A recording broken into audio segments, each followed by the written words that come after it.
truth be told, every champion has felt it. Every president has felt it. Every king has felt it. Every lion has felt it. Every winner has felt it. Every soldier has felt it. Every victorious person has felt it. The urge to quit. Don't you give up on your dream. Don't you do it. Don't you do it. Don't you do it. It may take you twice as long. You may have to take courses and classes. You might not read as fast. You might not move as quick. You might not have as much.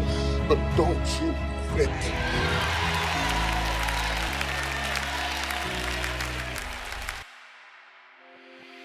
Today, a really interesting story of a company that really has kind of bounced back, but more so from a leader who was in and out of the industry, who has taken over a great brand and continues to make it larger. With that, we welcome my guest today. His name is Jason Wright. Jason is the CEO of Avatar, based in Houston, Texas. Jason, I can't thank you enough for taking time today. Absolutely. It's so good to be back with you. Like you said, I've been in and out of the space over the last couple of years, so I'm excited to be here with you and talking a little bit about how we're going to market at Avatar Computer Solutions. You have been in the industry before, and I've known you in a different lifetime in another company in this industry before. What was it like leaving this industry, but now coming back with a brand new innovation? You know, this is not a business for the faint of heart. You know, when you think about how emotional people get around IT, it can be a brutal business at times, right? You have people who are calling in and they have problems, they're frustrated around issues they're dealing with in their business. And so we had a business in 2015, we had an exit. I had a couple of partners in that business. We successfully sold that to Konica Minolta, and I ended up staying on with that company for a number of years, working in leadership. But when you have partners, you're one of several voices in the room. There are things you want to do, but you can't necessarily be the driving factor behind all of those decisions, right? So coming back into the industry, I wanted to do things that I felt needed to be done over the years, and so it was really important for me to have a business of my own where I could really drive the vision and our go-to-market strategy and how we wanted to do things. A true leader. Dreams, actually, that's a good word. Yeah. It was your dreams. And let's talk about this, about realizing dreams. How have you helped others achieve their success in the IT industry? I think it's really about setting a vision and building the right culture, right? And then when I think about our staff here at Avatar, really giving them a path of upward mobility and developing them and you know, really coming to a shared vision around our corporate vision and values that everybody has buy-in on what we're doing here. And it speaks to really a lot of the culture that we're building here.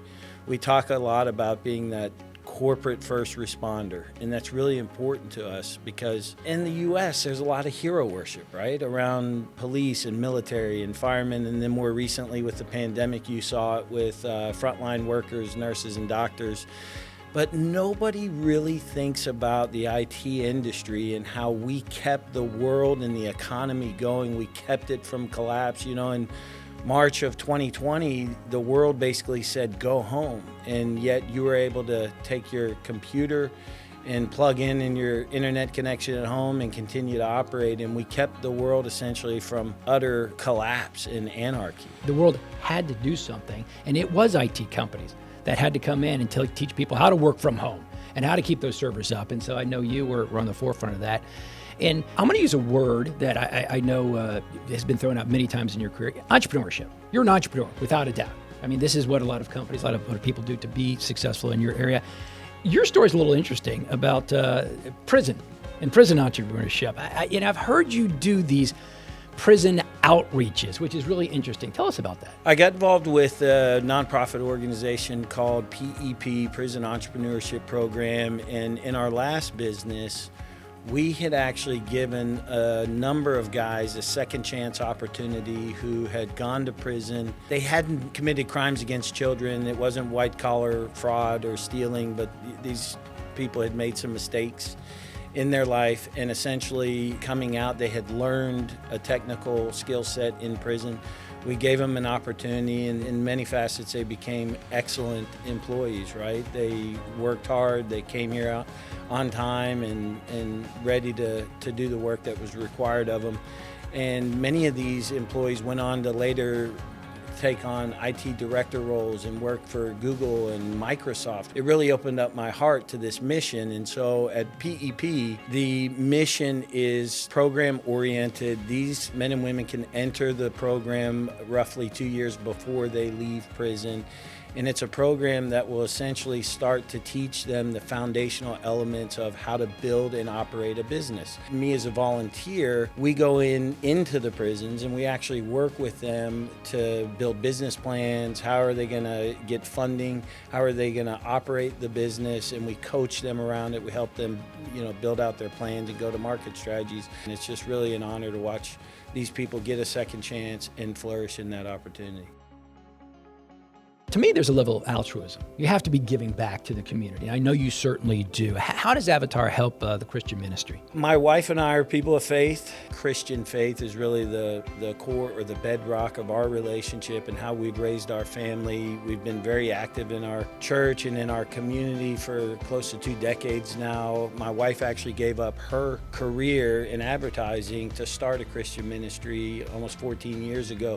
And we made a lot of sacrifices around that, which ultimately delayed my ability to get into entrepreneurship myself, right? Because I was kind of tied to a salary. I needed the big company benefits. So we've always been committed to that. We've been part of startup churches and church plants and sowing into different ministries over the years. And so when the opportunity with Avatar came about, I knew the owners. They gave me an opportunity. They were wanting to exit the business. And with us, the goal, the vision is really with the proceeds that we accumulate through this business is to really in turn sow into the many ministries that impact us that we're really passionate about.